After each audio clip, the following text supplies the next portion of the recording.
Bonsoir Bruno Bernard. Bonsoir. Merci d'avoir accepté notre invitation. Vous avez dévoilé aujourd'hui votre réseau express vélo, le rêve promesse de campagne.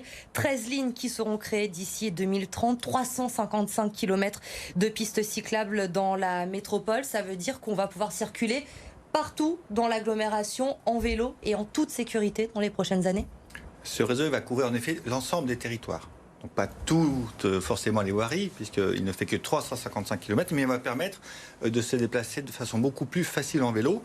Et avec le développement du vélo assistance électrique, c'est un vrai enjeu, parce qu'aujourd'hui, il y a déjà beaucoup de gens qui sont sur les vélos et qui demandent d'avoir plus de sécurité. C'est le premier aspect de ce réseau. Et puis il y a beaucoup d'autres personnes qui hésitent à passer au vélo parce qu'ils ont peur du frein de la sécurité.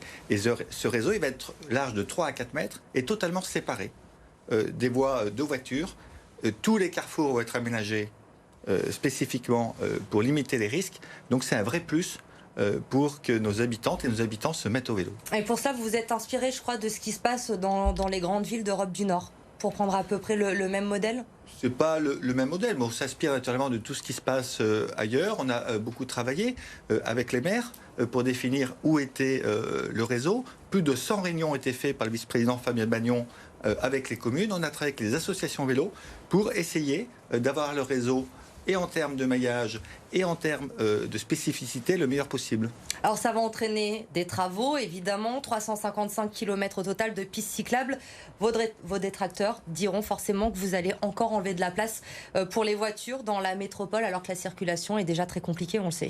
Alors vous savez, et c'est une réalité naturellement, que quand on rajoute de l'espace pour le vélo, on prend de la place à la voiture. Mais l'objectif, c'est vraiment d'avoir de la place pour le vélo et de permettre aux habitants de passer, pas pour tout le monde, mais en tout cas pour une partie significative d'entre eux, de la voiture au vélo. C'est bon pour lutter contre la pollution sur l'agglomération, c'est bon pour la santé des habitants, parce que faire du vélo, c'est excellent, ça coûte rien du tout. Donc ça fait gagner du pouvoir d'achat pour les foyers qui peuvent laisser une voiture de côté, et ça participe à notre objectif de tripler les déplacements en vélo pendant le plan de mandat.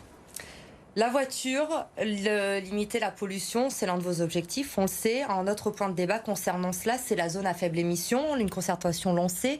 L'objectif, c'est bien la fin du diesel dans la métropole, dans ces zones à faible émission d'ici 2026. Oui, c'est l'objectif au cœur de l'agglomération. Le périmètre reste à définir. Il fait partie des éléments qui sont à la concertation, sauf dérogation, puisqu'il y aura des dérogations pour, par exemple, des véhicules professionnels qui n'existeraient pas sur le marché, et peut-être aussi pour des habitants qui auraient absolument besoin de travailler avec leur voiture et qui n'auraient pas d'autres solutions possibles, alternatives de transport en commun, qui n'auraient pas les moyens suffisants financièrement pour acheter une voiture. Donc tout ça est à la concertation. Il y aura des discussions, des adaptations en fonction des cas particuliers. C'est l'objectif. L'objectif de la concertation, c'est de pouvoir recenser le maximum de cas, des difficultés, et à chaque difficulté avoir une solution. Et nous aurons réussi ce pari si à la fin, il n'y a quasiment plus aucun problème. Alors hier, vous avez également lancé la concertation pour les futurs projets de métro à Lyon, prolongement de certaines lignes, la création du métro E. On sait, vous n'étiez pas forcément favorable à la création de ce métro au début de votre mandat. Vous avez changé d'avis. Vous l'envisagez aujourd'hui. Pourquoi ce changement d'avis sur le métro E? Moi, j'ai toujours émis des réserves sur le métro E pendant la campagne électorale, donc je n'ai jamais caché ma position. Et quand nous sommes arrivés, au mois de septembre dernier au Citral, il y a exactement un an, nous avons dû prendre des décisions, dans un contexte d'ailleurs de crise sanitaire et donc d'éléments budgétaires assez incertains pour le Citral. Et je n'ai pas pris la responsabilité d'engager un projet d'1,5 milliard à 2 milliards d'euros sans être certain que c'était le bon projet pour l'agglomération. La ligne qui va d'Alaï à Bellecour prévoit 64 000 voyageurs. On en a par exemple plus de 300 000 sur le métro D. Donc pour un métro, la capacité interroge, enfin en tout cas le nombre de voyageurs attendus. Et puis il y a deux autres éléments qui pour moi sont essentiels. C'est le développement urbain. C'est-à-dire que si on construit un métro, il faut naturellement densifier et que ce métro profite à plus de population, donc construire. Donc ça nécessite une discussion avec les maires. Et puis la position de la région, notamment sur le développement du train autour de Tassin, qui a beaucoup d'impact sur l'intérêt ou non de cette ligne. Et donc il était bien de se prendre le temps. Et aujourd'hui, on a ouvert le champ sur plusieurs métro possible. Et si à l'issue de cette concertation, le métro E arrive en tête, ce sera un projet envisagé? Ce n'est pas tellement une question de tête et de concurrence. Il faut vraiment regarder tous les projets, regarder quelles sont les alternatives qui existent, auxquelles on a réfléchi. Peut-être que d'autres vont sortir, voir s'il y a des alternatives qui pourraient être plus rapides et coûter moins cher et répondre à la demande de mobilité. mais à la fin, on choisira aussi selon les contextes économiques les aides qu'on pourrait avoir, et le métro est une vraie possibilité. Cette porte que vous entrouvrez concernant ce métro, est-ce que c'est en lien avec la fronde des maires? On vous reproche depuis plusieurs jours de ne pas discuter, d'être borné. Non, il n'y a absolument aucun lien. Je discutais normalement, je vous ai dit que pour le réseau, les voies lyonnaises, il y a eu plus de 100 rencontres du vice-président avec les communes. Moi, j'ai rencontré tous les maires. Pour la modification du plan local d'urbanisme, il y a eu plus de 400 réunions de la métropole avec les communes. Donc, on est en discussion permanente. Donc ce sont les maires frondeurs qui mentent? En tout cas, ils font des polémiques inutiles. Notre responsabilité, c'est de travailler ensemble dans l'intérêt des habitants. Moi, je suis dans cet état d'esprit depuis le début du mandat. On travaille d'ailleurs en réalité très bien avec la très grande majorité des maires, et je souhaite que ça continue comme ça. Il y a quand même 45 maires frondeurs sur les 59 de la métropole. Quand ils disent que si ça ne change pas, si votre comportement ne change pas, ils bloqueraient les permis de construire sur leur commune. Ça vous inquiète? Non, mais vous avez envie de discuter avec eux? Vous avez discuté avec eux depuis cette tribune? Mais les maires, donc je dis, qui sont les maires de droite, hein, on n'est quand même pas dupes. Pas que. Si, ce sont les maires de droite et du centre-droit de la métropole de Lyon. Donc il n'y en a pas un qui est d'un autre bord politique. Et après, c'est tout à fait respectable. Hein. Et ils ont signé plus ou moins de façon obligée. Il faut aller les voir parce que tête à tête, ils ne me disent pas du tout les mêmes choses. Donc on travaille ensemble. Moi, j'entends quand même que les maires ont une difficulté dans le modèle actuel, qui est celui de la loi. Ce n'est pas moi qui ai créé, de relation de la commune à la métropole. Donc naturellement, on va regarder si on peut améliorer les choses. C'est mon état d'esprit.